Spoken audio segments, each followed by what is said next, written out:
Happy Thanksgiving, Duelists. Casual here. Before we get to today's video and today's deck profile, I'd like to thank you guys.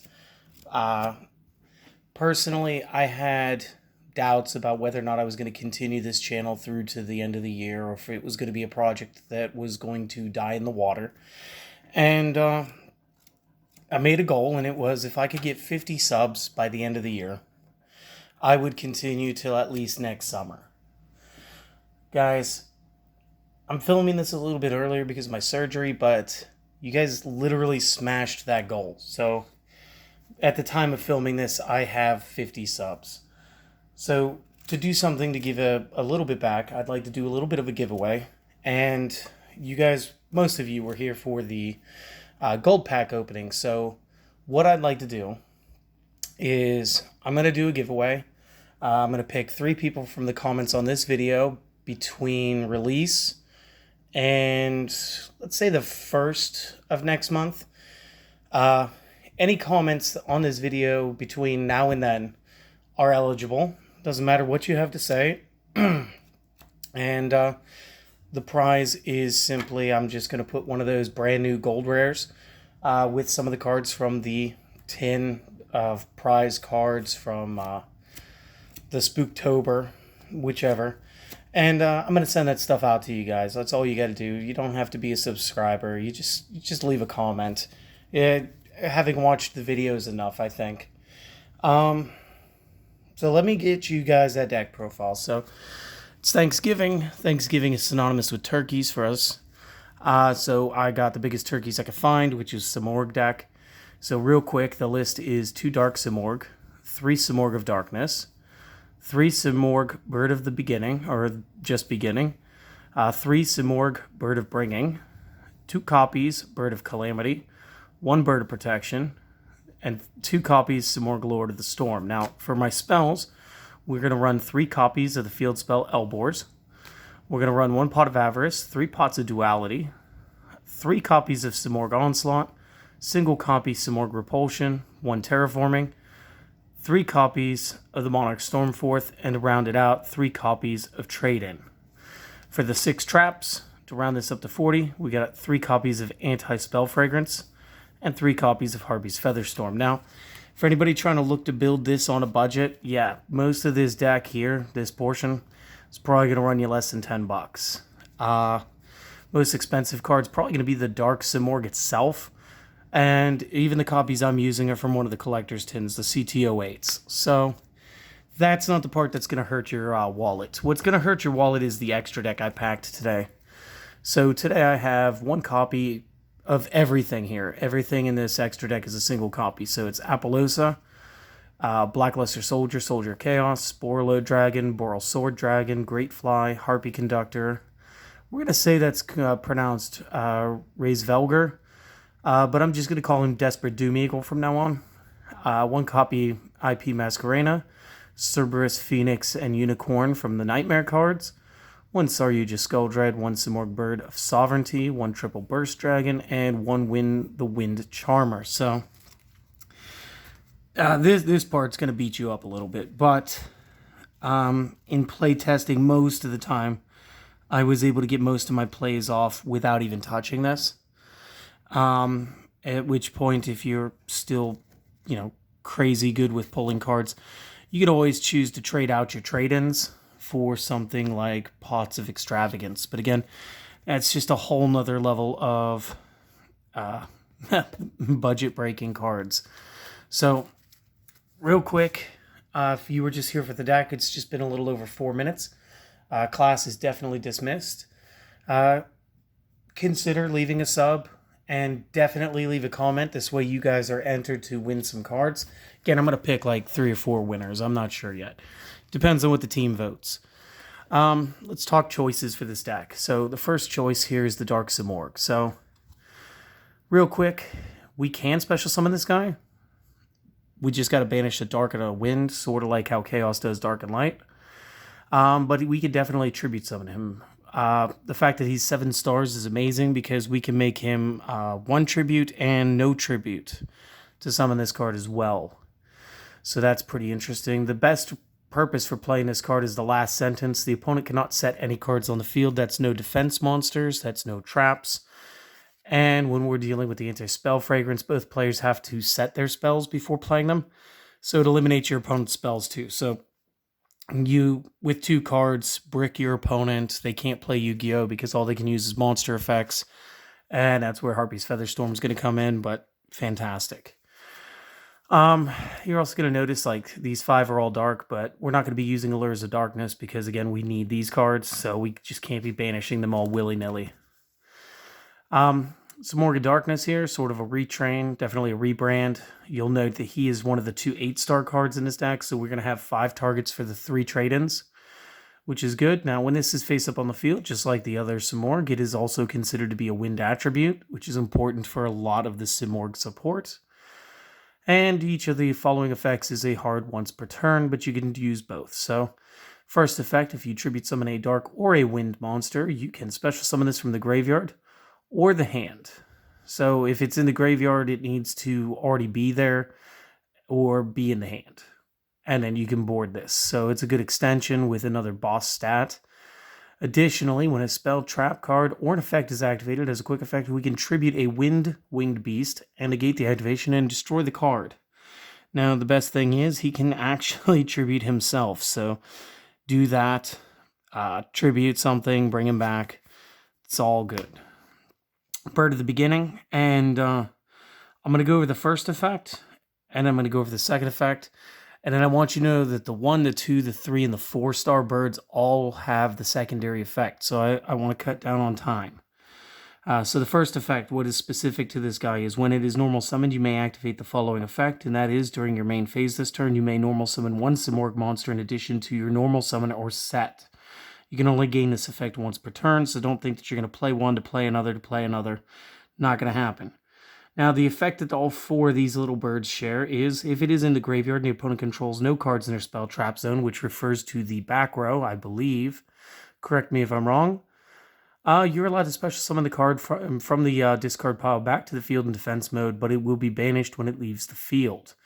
And you may not special summon monsters for the remainder of the turn except winged beast monster cards.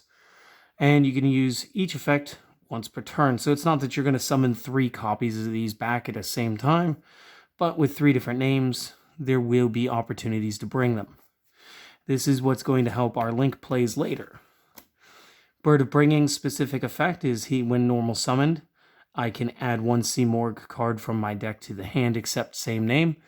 Now, because it says card, this is a field spell, this is a regular spell, this is the trap cards if you were playing the trap card.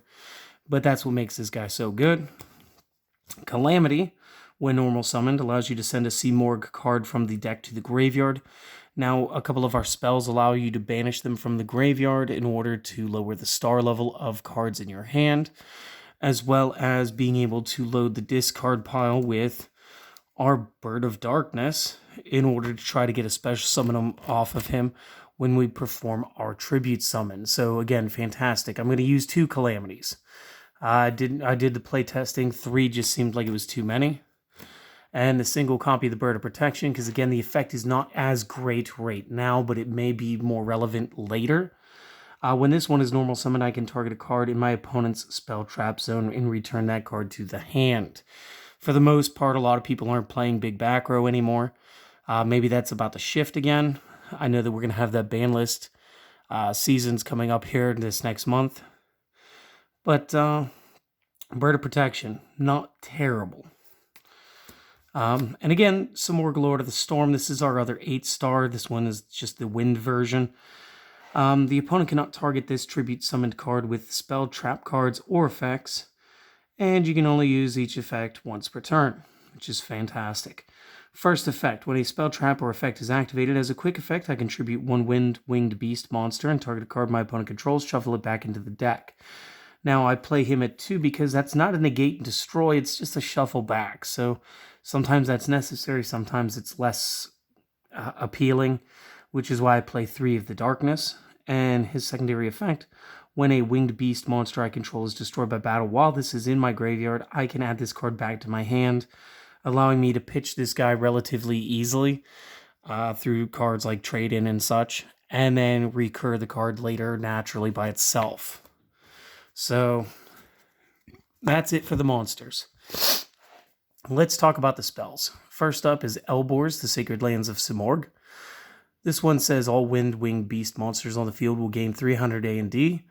You can only use each of the following effects once per turn, but that means you can use each effect once per turn. So, fantastic. You can reveal a level 5 or higher winged beast monster in your hand. This turn, you can normal summon a winged beast monster for 1 less tribute, even if this card leaves the field. This will allow you, again, to be able to play Lord of the Storm more effectively. Okay. Now, as long as I have the Lord of the Storm, I will be able to normal summon winged beast monsters for 1 less tribute. Notice that secondary one doesn't mention the attribute. This will allow Simorgh to go down 1 tribute. So that would essentially be making him a 5. However, if you play one of the other effects we're going to show you with the other 2 Simorgh spells, you drop him to 6, and then you get rid of a tribute. So he remains a 6-star for intents and purposes, but can normal summon as a 4, which is fantastic. The other effect, if I control a winged beast monster, I may immediately after this card resolves, normal summon a winged beast monster. And again, this can act as a double summon effect as well. So Tiny Bird isn't as necessary, but just as cool.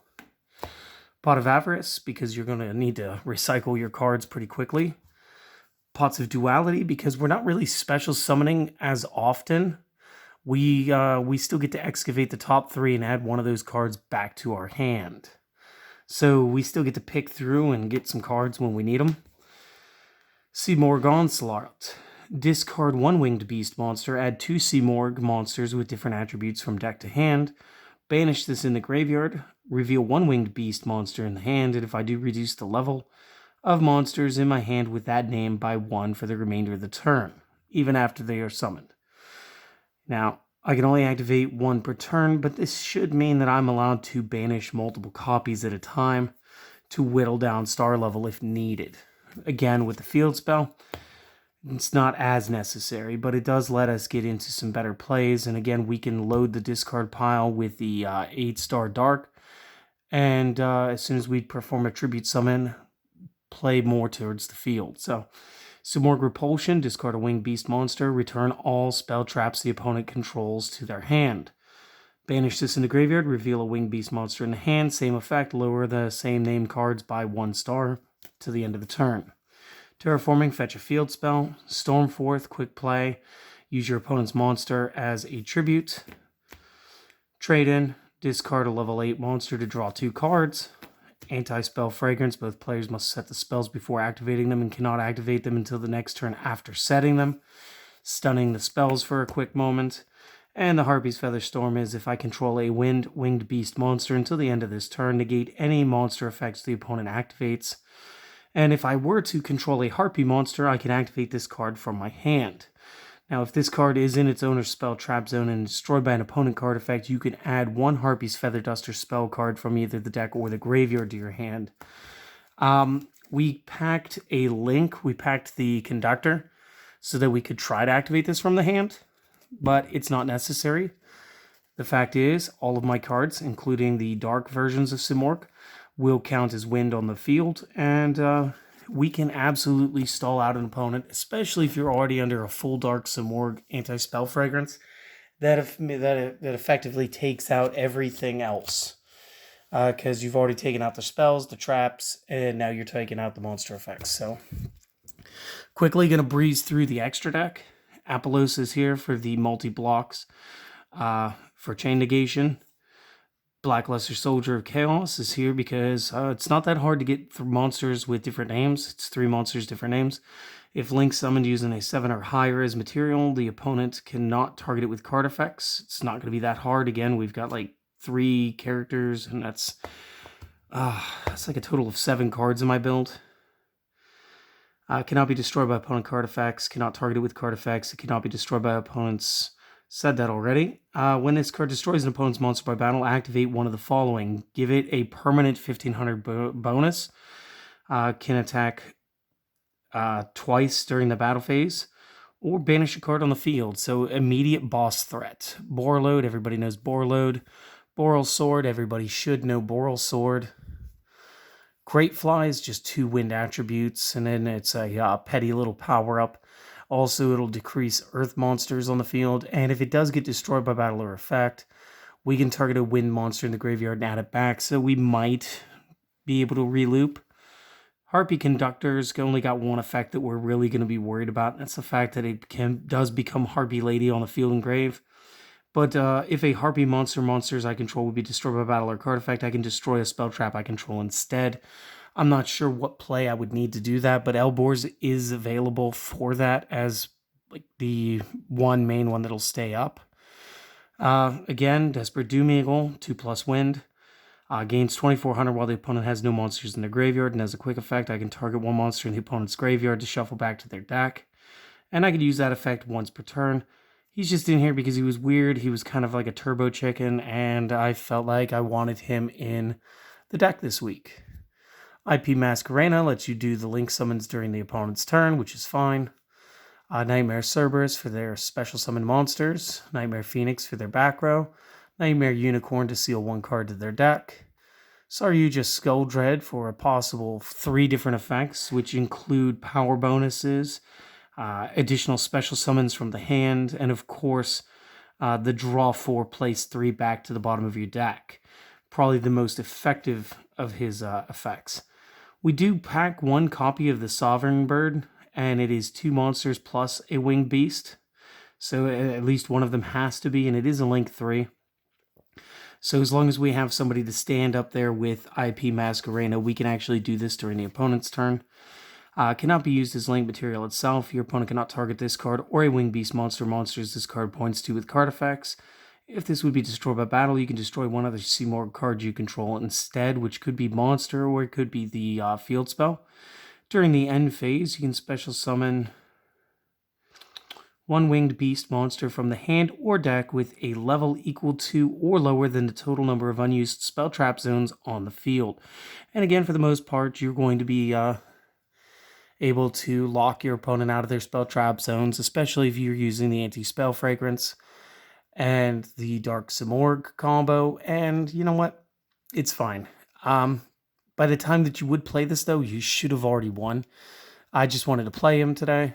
I got triple burst, break up those damage step battle phase effects, and win the Wind Charmer because, again, monster including a wind.